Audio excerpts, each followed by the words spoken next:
There is a standard we've come to expect from this genre. Too often the term live service is just code for stagnation. Long droughts where we sit waiting for content. But Where Winds Meet seems intent on breaking that cycle entirely.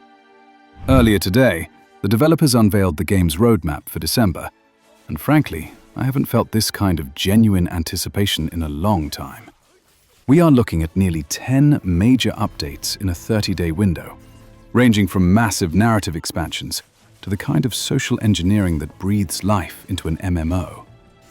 We have quite a bit of ground to cover, so let's get started.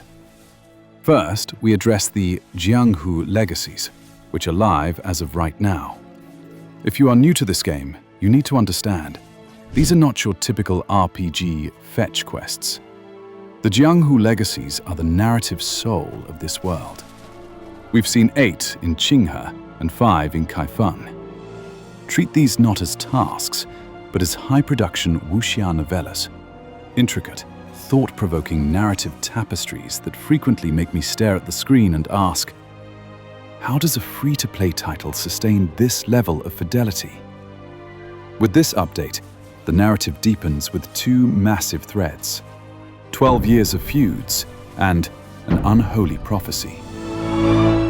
12 years of feuds warrants specific attention, as it introduces a dedicated winter biome.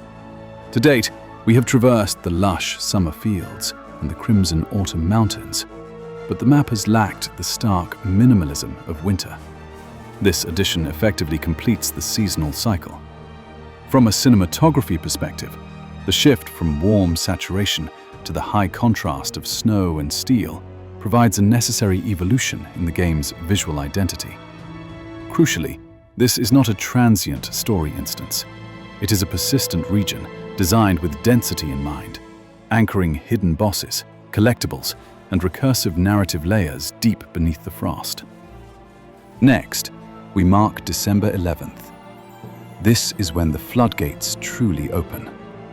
We finally journey to the new zone north of Kaifeng City. I went down a rabbit hole on the Chinese internet translating the lore for this area, and while I will spare you the spoilers, I want to set the stage.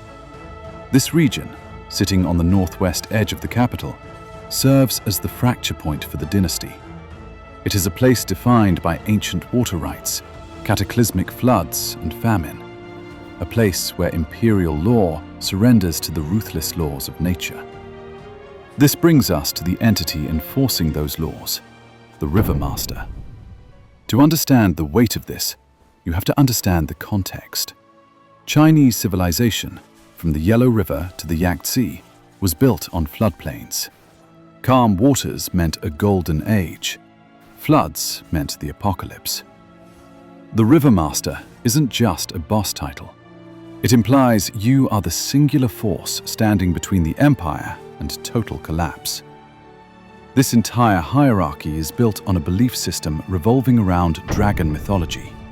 It is wuxia at its absolute peak. This leads us to the new world boss, Feng Ruzhi. As the River Master's daughter, she is a crucial figure in the lore, but mechanically she is elegant, fast, and punishing. If you are impatient, you can always check out guides on Bilibili. However, be warned, navigating the Chinese internet requires specific translation tools and quite a bit of fortitude. It is an entirely different world over there. Also on the 11th, the game launches on mobile with full crossplay and cross-progression. I've tested the Chinese mobile client, and technically it is surprisingly solid. The utility of logging in to manage dailies or check the wiki is undeniable. But more importantly, this lowers the barrier to entry for those without high-end PCs. I expect the population of the Jianghu is about to explode. Arriving alongside the update are 2 limited-time events. First, the Great Faceologist. This appears to be a high-stakes character creation contest. If you've played World of Warcraft or Guild Wars 2, you know the truth. Fashion is the true endgame. It is excellent to see systems catering to this culture. Next, we have Fortune Beyond Parlor. This is the localization of the Jianghu Tavern events: gambling, lucky draws, buff teas, and social minigames.